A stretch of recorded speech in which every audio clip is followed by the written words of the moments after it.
God that was bestowed upon us in place of the Sikh rule after so much wailing and praying. To my followers who believe in my ministry, I command them to refrain from these filthy deeds forever. God has sent me in the tradition of the Messiah, son of Mary, and made me the promised Messiah. I therefore pronounce, stay away from evil and have compassion for the mankind. Cleanse your hearts of malice and spite, and you will be like angels. How evil and unholy is the faith that does not have compassion for the mankind. How evil is the path that is packed with thorns of selfish desires. You who are with me would not be like that. Think about it. What is the purpose of religion? Is it just tormenting the others? No. Religion is a path that leads to godlike existence. No one has ever done that, nor could one do it in the future unless one follows the attributes of God. For the sake of God, have compassion for everyone, so you should be shown mercy in heavens. Follow me, and I will show you the path by which your faith will prevail over all others. Abandon malice, spite, and jealousy. Have compassion for mankind and attach yourself to God. Cleanse yourselves. This is how miracles will flow from you. Your prayers would be accepted, and angels will descend from heavens for your help. This is not a day's task. Make progress and march ahead. Learn from the laundryman. He first washes the clothes in hot water and continues to do so until the dirt and filth separates from them under the effect of heat. Then he gets up in the morning, goes to the water and wets the load. He then beats them on the stone sills. The dirt that had become part of the clothes starts to separate from them under the effect of heat and beating in the water until the clothes become clean again, as they were in the beginning. This is the method of cleansing the human soul. Your salvation depends on such cleansing. This is exactly what God has said in the Holy Quran. قد أفلح من زكاها. That soul was saved which was cleansed of all dirt and filth. I have come to you with a commandment. Now is the end of jihad with sword. But the jihad of cleansing your souls is still there. This is not something that I have made up. This is the will of God. Remind yourselves of the tradition of the Holy Prophet Hadith, mentioned in the book Sahih Bukhari, where it is written in the context of the promised Messiah, Yazaul Harb. The promised Messiah would put an end to religious wars. So I command those who are among my followers to turn away from such concepts. Cleanse your hearts and excel in compassion and show mercy to the weak. Spread peace on the earth and their faith would prosper. Don't be surprised as to how this would come to pass. God has made use of all the elements in the earth without any apparent means in the modern inventions for the physical needs. He has made trains run much faster than the horses. Similarly, for spiritual needs, he would make use of angels in the heavens without the touch of humans. Mighty heavenly signs would appear, and light would shine, and many eyes will be opened. Then, eventually, people would understand that the gods other than the God that were artificially created were all mistakes.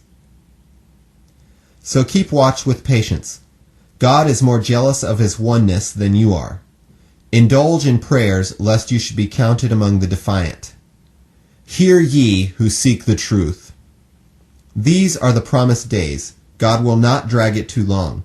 It is a common observation that if a light is placed on a tall column, it reaches far and wide. When there is lightning in one part of the sky, the other parts of it also illuminate.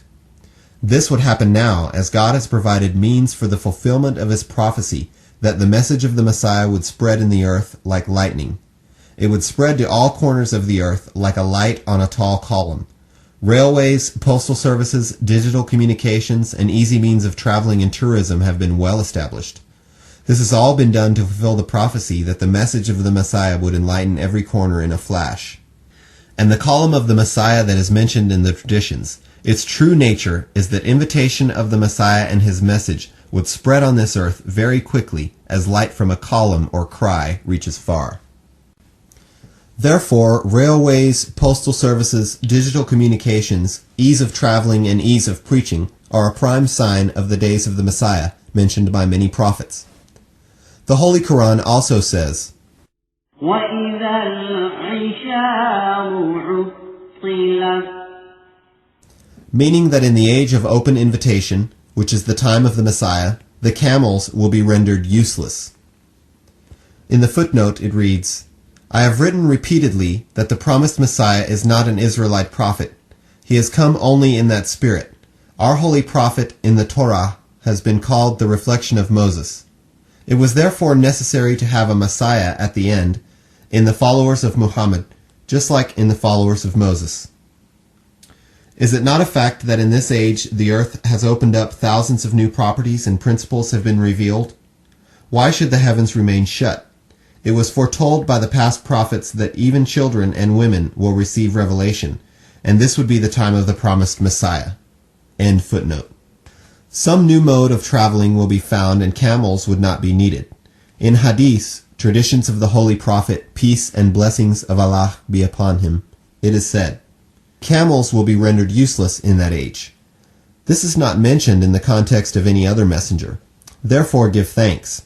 There are preparations in the heavens for spreading the message. Blessings are also bubbling in the earth.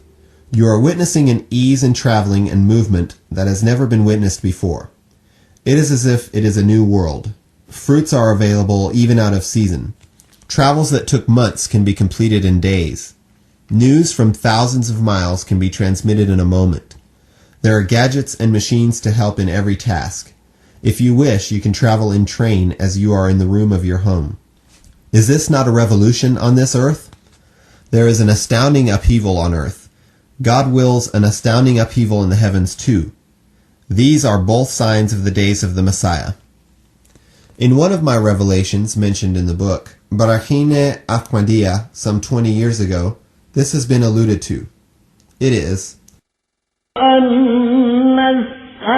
السماوات والأرض كانتا رتقا ففتقناهما.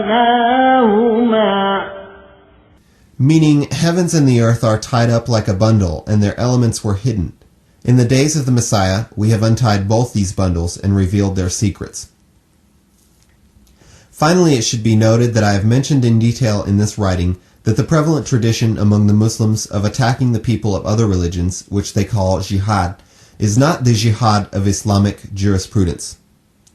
It is against the clear instructions from God and His Messenger and is a grievous sin.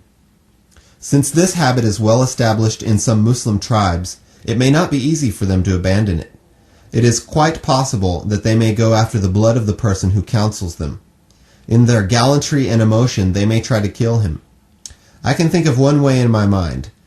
It is that the Amir of Kabul, whose authority among the Afghan tribes is unsurpassed and has never been witnessed before, should gather the great scholars of religion and convene a debate. Through these religious scholars, public would be educated about their errors. Some journals should be published by these scholars in Pashto language and widely distributed. I believe that this sort of activity will have great influence on the people. Gradually, the raw emotions encouraged by ignorant mullahs will subside. It will be a great tragedy for the people if the Amir Sahib would not pay attention to this necessary reform. The end result of such oversight is trouble for the government that ignores the edicts of these mullahs. It is common among the mullahs of today that they would declare a person infidel even on minor religious differences. Then all the other edicts that apply to non-believers are also applied to him. In such circumstances, even Amir would not be an exception. It is quite possible that on some minor difference, these mullahs throw him out of the circle of Islam. And then they would write the same edicts of jihad against him that they used to write for others. No doubt, the people who have the power to declare a person believer or non-believer and then write the edicts of jihad against him is a dangerous bunch, and Amir should not be negligent of them. No doubt these people are at the head of rebellion against every government. Ordinary people are in their clutches. They control their minds and turn them in any direction and create havoc.